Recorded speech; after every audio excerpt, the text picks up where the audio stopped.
Salut à toi, bienvenue sur la chaîne. Aujourd'hui, nous allons partager sur l'un des outils les plus puissants du trading, les chandeliers japonais. Tu les vois certainement sur les graphiques. Sais-tu réellement à quoi ils servent? Connais-tu le message qu'ils véhiculent? Chaque chandelier japonais raconte une histoire, celle des vendeurs ou celle des acheteurs, celle de la peur ou celle de l'euphorie. Tant que tu ne comprends pas le langage des chandeliers japonais, tu ne pourras véritablement pas maîtriser le mouvement du marché. Dans cette vidéo, je vais t'expliquer ce que c'est qu'un chandelier japonais, comment interpréter un chandelier japonais et comment l'utiliser pour anticiper sur les mouvements du marché.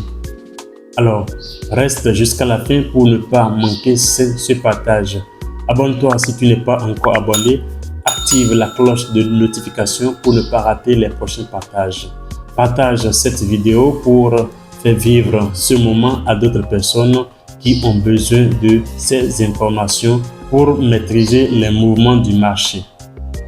La maîtrise des chandeliers japonais constitue une étape très importante dans le domaine du trading. Le doji Le doji est un chandelier japonais qui ne possède pas de corps.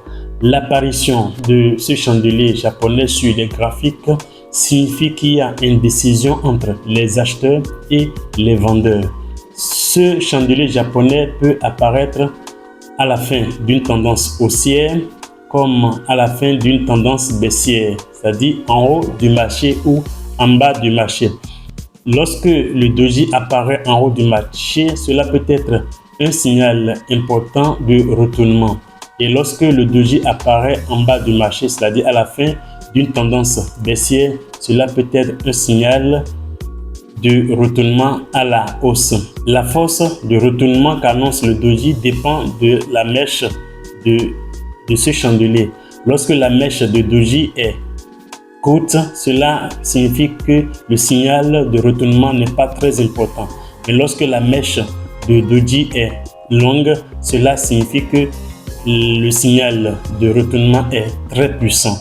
Avant de se positionner après un doji sur le marché, il faut attendre une bougie de confirmation. C'est-à-dire, lorsque le doji apparaît en haut du marché, il faut attendre une bougie rouge qui confirme le retournement de tendance pour se positionner à la vente.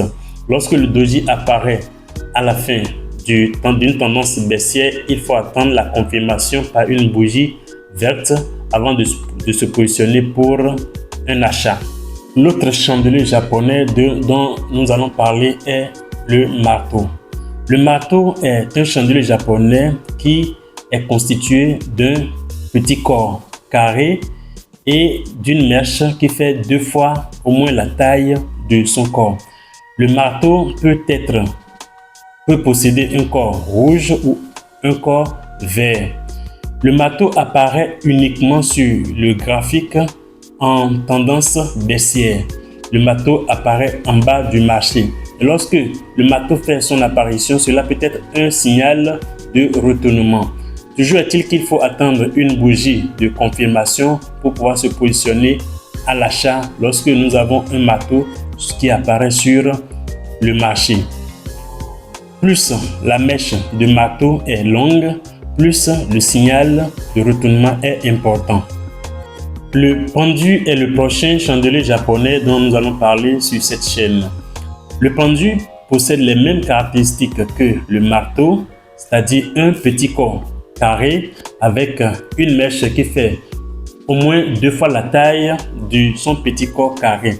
Le pendu apparaît à la fin d'une tendance haussière, contrairement au marteau qui apparaît à la fin d'une tendance baissière. L'apparition d'un pendu annonce le retournement d'une tendance. Alors, il faut toujours attendre une bougie de confirmation, c'est-à-dire une bougie rouge qui confirme la vente avant de se positionner sur le marché. Le pendu, plus la mèche est importante, plus le signal de retournement est grand. Passons maintenant au marteau inversé. Le marteau inversé possède également les mêmes caractéristiques que le marteau, seulement que c'est inversé. Le marteau inversé possède le petit corps carré rouge ou vert qui est en bas et la mèche est en haut. C'est pourquoi on a appelé cela le marteau inversé. Le marteau inversé apparaît toujours à la fin d'une tendance baissière et cela annonce un retournement de tendance à la hausse. Avec l'apparition du marteau inversé sur le marché, il faut toujours attendre aussi la confirmation par une bougie verte. Et lorsque, à la suite de l'apparition du marteau inversé sur le marché, il y a une bougie rouge, cela invalide le signal de retournement du marché. Passons maintenant au chandelier japonais appelé avalement. Nous avons deux types d'avalement. Nous avons l'avalement haussier et l'avalement baissier. L'avalement haussier qui apparaît à la fin d'une tendance haussière et cela s'exprime par l'essoufflement du mouvement des acheteurs.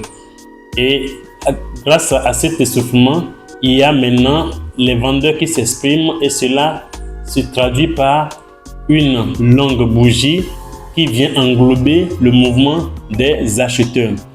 Ainsi, cette longue bougie qui vient avaler presque plusieurs bougies des acheteurs. À la suite de cette bougie d'avalement, il faut toujours attendre une bougie de confirmation, c'est-à-dire une bougie baissière pour pouvoir confirmer le retournement de la tendance. Nous avons l'avalement baissier. L'avalement baissier qui se traduit par aussi un essoufflement de mouvement des vendeurs et qui s'exprime par une longue bougie acheteuse qui vient englober le mouvement des vendeurs. Il faut toujours attendre aussi une bougie de confirmation qui vient à la suite de la bougie qui a avalé le mouvement des vendeurs. Que ce soit un avalement haussier ou baissier, cela est un signal très important pour le retournement de la tendance. Notons aussi que plus la bougie englobante avale des bougies indécises de la tendance précédente, plus le signal de retournement est important. Le harami est un chandelier japonais qui possède presque les mêmes caractéristiques pour le retournement que l'avalement, c'est-à-dire le harami apparaît aussi en fin de tendance haussière qu'en fin de tendance baissière signale un retournement de tendance. Le harami est constitué d'une bougie longue, d'une grande bougie et une petite bougie, c'est-à-dire une bougie longue suivie d'une petite bougie, contrairement à l'avalement qui est précédé d'une petite bougie et une bougie longue.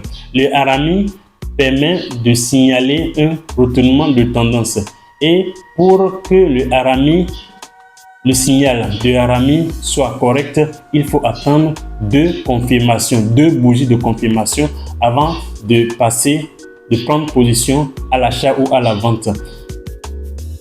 Voilà les quelques chandeliers japonais dont nous avons parlé dans cette vidéo. Il en existe beaucoup d'autres, mais ces quelques peuvent déjà constituer votre base dans le domaine du trading. Que vous soyez débutant ou vous soyez professionnel, ces chandeliers japonais avec les interprétations que nous avons faites peuvent vous permettre de maîtriser le mouvement du marché à votre niveau.